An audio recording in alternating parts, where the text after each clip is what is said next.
एक लड़का रवि अपनी माँ के साथ रहता था। जब वो बहुत छोटा था, तभी उसके पिता का देहांत हो गया। वो रोज जंगल जाकर लकड़ियाँ काटता और बाजार जाकर बेच देता था।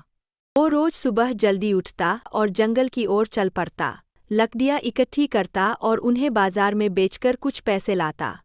एक दिन बाजार में लकड़ियाँ बेचने जब वो गया तब दुकानदार बोला, रवि, अब लकड़ियों की मांग बढ़ रही है। अब इतनी सी लकड़ियों से काम नहीं चलेगा, तुम्हें ज्यादा लकड़ियाँ लानी होंगी। ठीक है सेठ जी, मैं कल से और ज्यादा लकड़ियाँ लाऊंगा। घर पहुंचकर उसने सारी बात माँ को बताई। इतनी छोटी सी उम्र में तुझे कितना काम करना पड़ रहा है, तेरे पापा होते तो हम यूं गरीबी का जीवन नहीं जीते। एक दिन रवि हमेशा की तरह जंगल गया, लेकिन आज कुछ अजीब था। जब वो एक पुराने पेड़ के पास पहुंचा, तो उसे उस पेड़ के तने पर एक रहस्यमय दरवाजा दिखाई दिया। वो दरवाजा आम दरवाजों जैसा नहीं था, जैसे कोई प्राचीन रहस्य छिपा हो।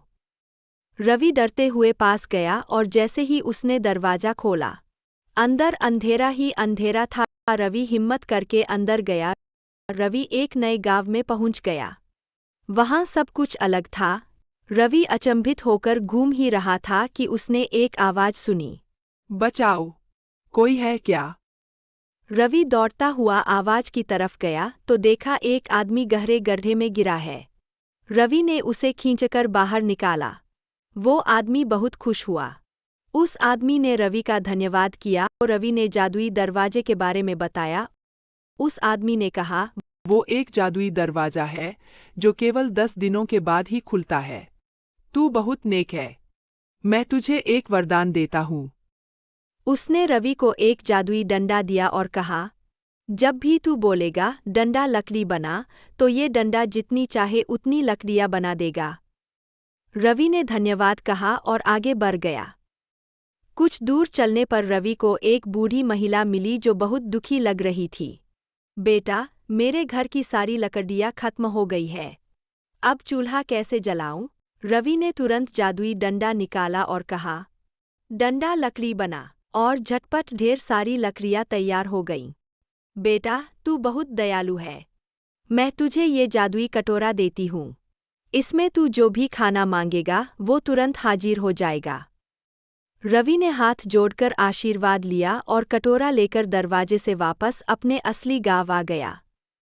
घर आकर रवि ने सारी बात माँ को बताई। माँ पहले तो यकीन नहीं कर पाई, लेकिन जब रवि ने कहा, कटोरे, गरम गरम खाना दो, तो उसमें से भाप उड़ता हुआ स्वादिष्ट खाना निकल आया। दाल, चावल, सब्जी, रोटी और खीर। माँ की आंखें भर आईं। रात में दोनों ने पेट भरकर खाना खाया।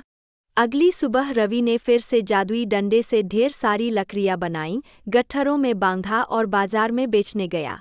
लोगों को लकड़ी की जरूरत थी और रवि के पास लकड़ी की कमी नहीं थी। थोड़े ही समय में वो बहुत पैसे कमा लाया। अब उनके घर में कभी भूख, गरीबी या दुख की जगह नहीं थी।